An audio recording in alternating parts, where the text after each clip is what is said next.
नमः शिवाय। श्री शिवाय नमस्तुभ्यम। श्री आदिशक्ति पार्वती माताए नमः। श्री विघ्नेश्वराय नमः। श्री लक्ष्मी नारायणे नमः। श्री सरस्वती ब्रह्माय नमः। श्री सियारामे नमः। श्री रामदास हनुमाने नमः। श्री राधेश्यामे नमः। हे शिवजी, તમારી કૃપાથી હું આ શિવ પુરાણ વાંચી રહી છું અને મારી મમ્મી, બેન અને તમામ શ્રોતા શિવ પુરાણ સાંભળી રહ્યા છે। અમે બધા શિવ પુરાણનું જ્ઞાન પ્રાપ્ત કરી શકીએ એટલી શક્તિ પ્રદાન કરજો અને શિવ પુરાણનો તેજ સહી શકીએ એટલી ક્ષમતા પ્રદાન કરજો। હે વિઘ્નેશ્વર ગણપતિ બાપા, તમે શિવ પુરાણના વંચનમાં આવતા તમામ વિઘ્ન હરજો। हे कृष्ण मनोहारिणी राधा जी, हे श्याम सुंदर, हे सिया राम जी, हे रामदास हनुमान जी, तमे शिव पुराण सांभळवा जरूर पधारजो अने मारा हृदयमां स्थान ग्रहण करजो। ओम नमः शिवाय। श्री शिवाय नमस्तुभ्यम। छठी संहिता।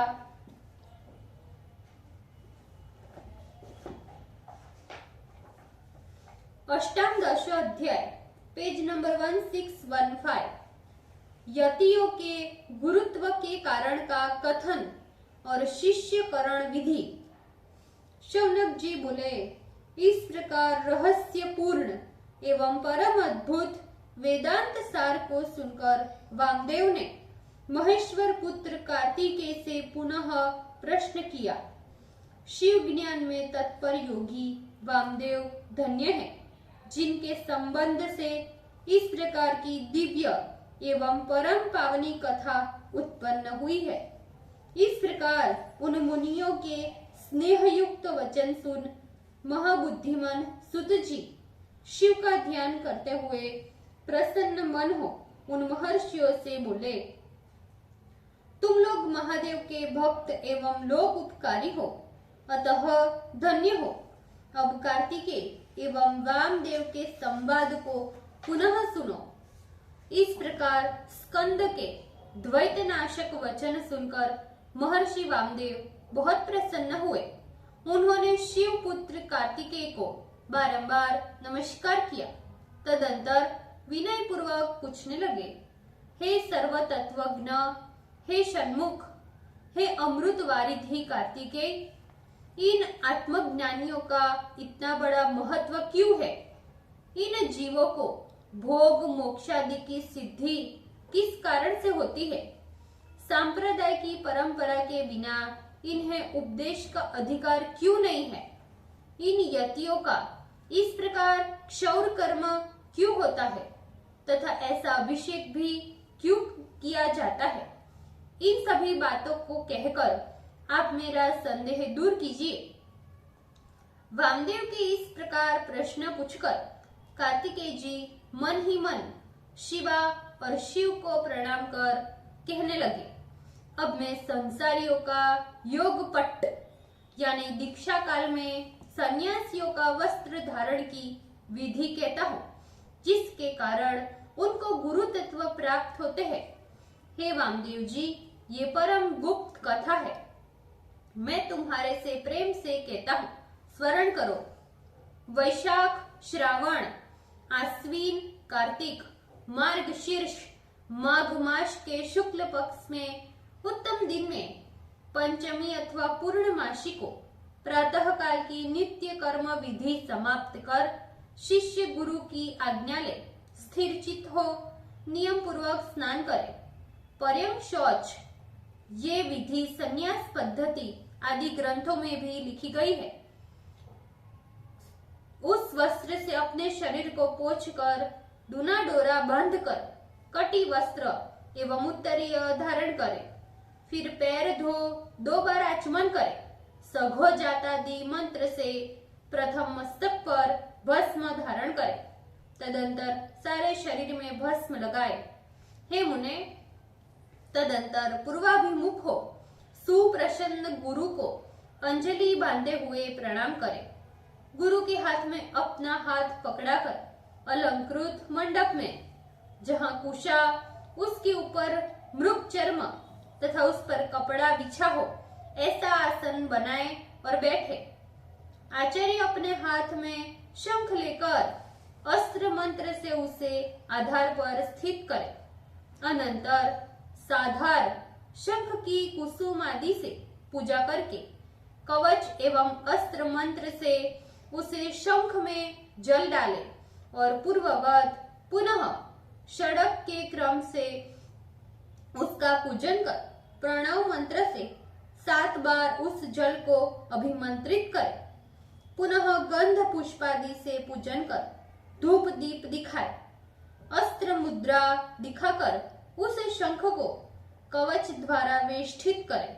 तदंतर आचार्य स्वयं धेनु और शंख मुद्रा दिखाए। उस शंख को अपने आगे दक्षिण दिशा में उत्तम स्थान पर अर्घ्योक्त प्रक्रिया के अनुसार पूजा करे।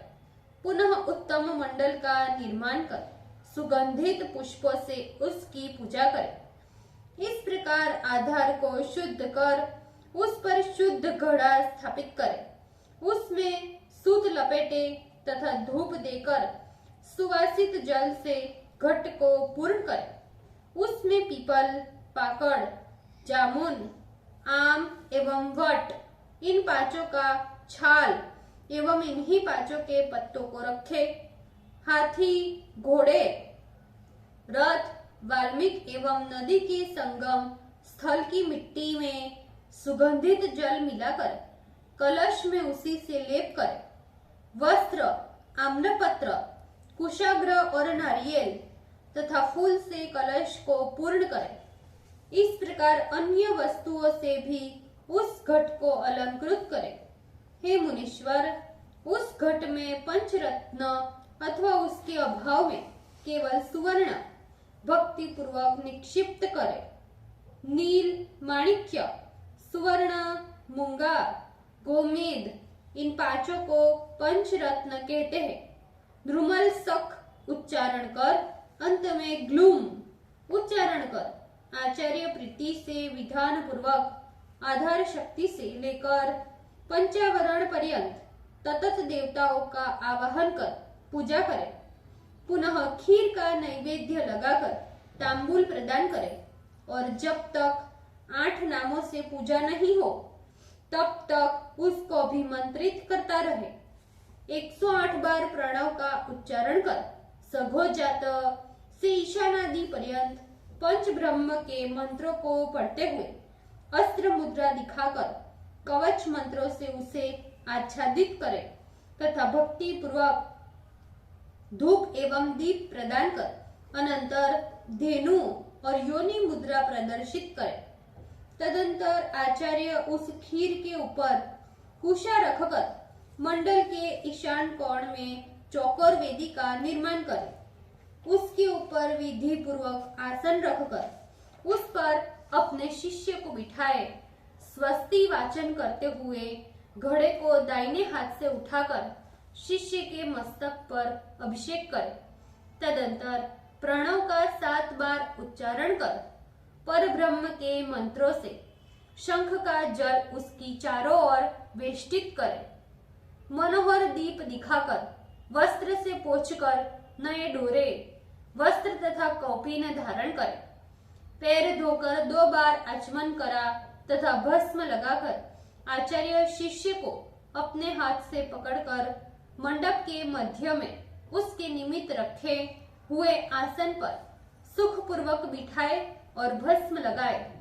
तदंतर पूर्व की ओर मुख कर बैठे हुए अपने शिष्य को तत्वज्ञानाभिलाषी जानकर अपने आसन पर बैठा हुआ आचार्य उससे कहे कि अमलात्मा भव अर्थात शुद्ध हो जाओ। फिर गुरु परिपूर्ण शिवोस्मि ऐसा कहकर अचल हो 2 घड़ी तक के लिए स्थिर चित्त हो समाधि में लीन रहे। पश्चात नेत्र खुलने पर अपने सामने अंजलि बांधकर खड़े हुए अपने शिष्य की ओर प्रेम से देखे। भस्म लिप्त अपने वरद हस्त को शिष्य के मस्तक पर रखे और दाहिने कान में हंसः सोहम इस मंत्र का उपदेश करे।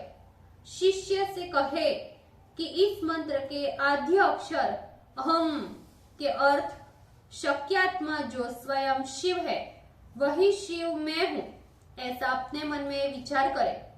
फिर य इति अणु के अर्थ तत्व का उपदेश कर अनंतर ब्रह्म के परोक्ष ज्ञान को कहने वाले महावाक्यों को मैं तुमसे कहता हूँ। हे ब्राह्मण, सावधान होकर सुनो और उन्हें चित्त में धारण करो। ऐसा कहकर स्पष्ट रूप से उन महावाक्यों का उपदेश करें। ओम नमः शिवाय। श्री शिवाय नमस्तुभ्यम। भूलचूक माफ करजो शिवजी, कृपा रखजो। આજના શિવપુરાણના વંચનનું પુણ્ય મને પ્રદાન કરજો શિવજી। ઓમ નમઃ શિવાય। શ્રી શિવાય નમસ્તુભ્યમ।